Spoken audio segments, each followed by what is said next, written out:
మన ఇంట్లోకి లక్ష్మీదేవి అమ్మవారు ప్రవేశించే ముందు కొన్ని సంకేతాలు అనేవి మనకు కనిపిస్తూ ఉంటాయి. కానీ మనం ఆ సంకేతాలను గమనించము.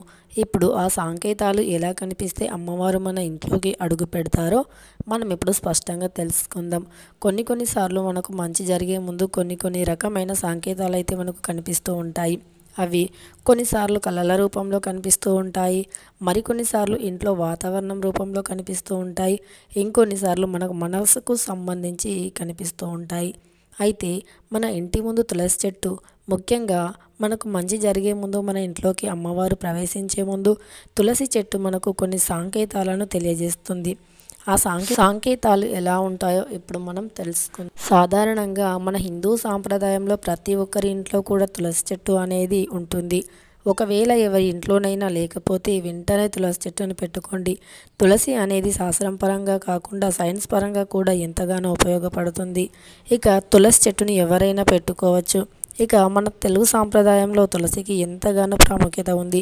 ప్రతి మహిళ కూడా ప్రతిరోజు ఉదయం లేచిన తర్వాత, స్నానం అయిన తర్వాత కొన్ని నీళ్లను తులసి చెట్టుకి పోస్తుంది. తులసి చెట్టుకు నీళ్ళని పోయడం వల్ల తులసి నైవేద్యంగా అవుతుంది. కాబట్టి ప్రతిరోజు ప్రతి మహిళ కూడా తులసి చెట్టుకు నీళ్ళని పోస్తుంది. తులసి చెట్టుకు నీళ్ళే నైవేద్యంగా ఉంటాయి. కాబట్టి మన ఇంట్లోకి ఏ దేవత రావాలి అన్నా కూడా, ఏ దేవుడు రావాలి అన్నా కూడా ముందు తులసి మాతను అడిగి ఇంట్లోకి వస్తాయి అంట. మన ఇంటి లక్షణం వాకిలి చెబుతుంది అన్నట్టు మన ఇంట్లో ఎలాంటి వాతావరణం ఉంది అనేది తులసి మాత తెలియజేస్తుందట. అయితే తులసి మాత కొమ్మలు వాడిపోయి దీనంగా ఉండి, తులసి మాత కొమ్మలు చిన్నగా ఉండి పీక్కుపోయినట్టుగా ఉంటే ఆ ఇంట్లో ఏదో సమస్య ఉంది అని అర్థం చేసుకోవచ్చు అట.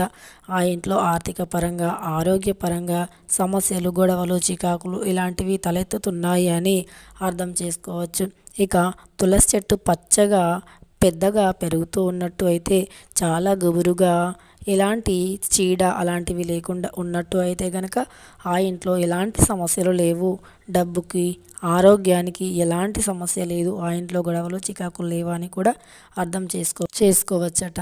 అయితే తులసి పెట్టిన దగ్గర మరియు తులసి చుట్టుపక్కల కూడా ఎట్టి పరిస్థితుల్లోనూ చెత్త చెదారాలు ఉంచకూడదట. ముఖ్యంగా ఇనుప వస్తువులు అస్సలు ఉంచకూడదట. ఇంకా పాత చీపుర్లు, పాత చెప్పులు తులసి చుట్టుపక్కల అస్సలు ఉంచకూడదు. ఎప్పుడూ కూడా తులసిని పరిశుభ్రంగానే ఉంచాలి. ప్రతి శుక్రవారం, సోమవారం, శనివారం రోజుల్లో తులసి మాతను మరియు తులసి కోటను నీటిగా కడిగి తర్వాత పసుపుని రాసి కుంకుమ బొట్లను పెట్టాలి. అలా పెడుతూ ఉన్నట్టు అయితే తులసి మాత ఎంతగానో మురిసిపోయి చాలా ఆనందాన్ని, ఐశ్వర్యాన్ని ఇస్తుంది. ఇక మీ ఇంట్లో ఐశ్వర్యం మరియు ఆనందం, సకల సౌభాగ్యాలు కూడా కలుగుతాయి. ఇక తులసి మాత యొక్క అంటే తులసి చెట్టు యొక్క కొమ్మలు ఉత్తరం వైపున ఎక్కువగా పొడవుగా పెరుగుతున్నట్టు అయితే ఆ ఇంట్లోకి అమ్మవారు త్వరగా అడుగు పెడతారు అని గమనించుకోవాలి.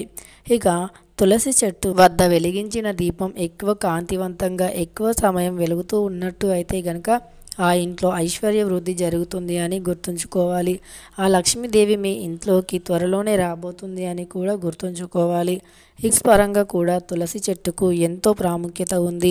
తులసి చెట్టు నుండి వచ్చే సువాసన మరియు అందులో నుండి వచ్చే కొన్ని బ్యాక్టీరియా, మనకు కంటికి కనిపించని బ్యాక్టీరియా మన ఊపిరితిత్తుల లోపలికి వెళ్ళి ఊపిరితిత్తులను క్లీన్ చేస్తుందట. అందువల్ల ఈ తులసి చెట్టు నుండి వచ్చే వాయువు కూడా ప్రాణవాయువు. కాబట్టి ఎక్కువ రోజులు ఆరోగ్యంగా బ్రతికే అవకాశం ఉంటుంది. ఇంకా ఊపిరితిత్తులకు ఎలాంటి సమస్యలైనా వస్తే అవన్నీ కూడా దూరం అయిపోతాయి. ఊపిరితిత్తులకు ఎలాంటి సమస్య తులసి కాపాడుతుంది. ఇంకా అంతేకాకుండా ఎప్పటి నుండో మిమ్మల్ని పట్టి పీడిస్తున్న కఫం, దగ్గు వంటి సమస్యలకు కూడా చెక్ పెట్టవచ్చు. ప్రతిరోజు ఉదయం లేచిన వెంటనే తులసి చెట్టు నుండి ఒక 5 ఆకులను సేకరించి వాటిని శుభ్రంగా నీటిలో కడిగి వాటిని నమిలి తిన్నట్టు అయితే గనక మీకు దగ్గు సమస్య మాయమైపోతుంది. అంతేకాకుండా ఊపిరితిత్తుల్లో కూడా చాలా క్లీన్ అయిపోతుంది. ఏదైనా చెత్త చెదారం పేరుకపోయినా కూడా ఊపిరితిత్తులు చాలా క్లీన్ అయిపోతాయి. ఇక మీ ఊపిరితిత్తుల సమస్య కూడా మాయమైపోతుంది. ఇక ఈ తులసి ఆకులను చిన్నపిల్లలకు కూడా రసంలా చేసి తాగిపియవచ్చు. అందువల్ల వారి జ్ఞానశక్తి అనేది ఇంకా ఎక్కువగా పెరుగుతూ ఉంటుంది. అంతేకాకుండా తులసి అనేది ప్రాణవాయువు. ప్రతి ఒక్కరి ఇంట్లో కూడా ఈ తులసి చెట్టు ఉండవచ్చు. అందులోని వచ్చే ఈ తులసి చెట్టు నుండి విడుదలయ్యే ప్రాణవాయువు అనే ఒక బ్యాక్టీరియా కూడా మన మన ఊపిరితిత్తుల్లోకి వెళ్ళి మన శరీరంలో ఎలాంటి వ్యాధులు రాకుండా ఇంకా వ్యాధి నివారక శక్తిని కూడా పెంపొందిస్తుంది. ఇక అంతేకాకుండా పెళ్లి కాని మహిళలకు కూడా ఎంతో గొప్పగా పనిచేస్తుంది. పెళ్లి కావాలని ఎవరైతే అనుకుంటున్నారో అలాంటి వారు ప్రతి శుక్రవారం మరియు శనివారం మరియు సోమవారం 3 రోజుల్లో ఉదయం సూర్యోదయం కాకముందే నిద్రలేచి ప్రతిరోజు అంటే ఈ 3 వారాల్లో శుక్ర మరియు సోమ అలాగే శనివారం రోజుల్లో తులసి కోటను నీటిగా కడిగి నిండుగా పసుపును రాసి కుంకుమ బొట్లను పెట్టి దీపాన్ని వెలిగించి కొంచెం నైవేద్యాన్ని తీపి పదార్థాన్ని ఏదైనా నైవేద్యంగా సమర్పించి ఓం ఆదిత్యాయ నమః, ఓం తులసి తులసే నమః అని 11 సార్లు అనుకుంటూ నీటిని ధారలాగా పోయాలి.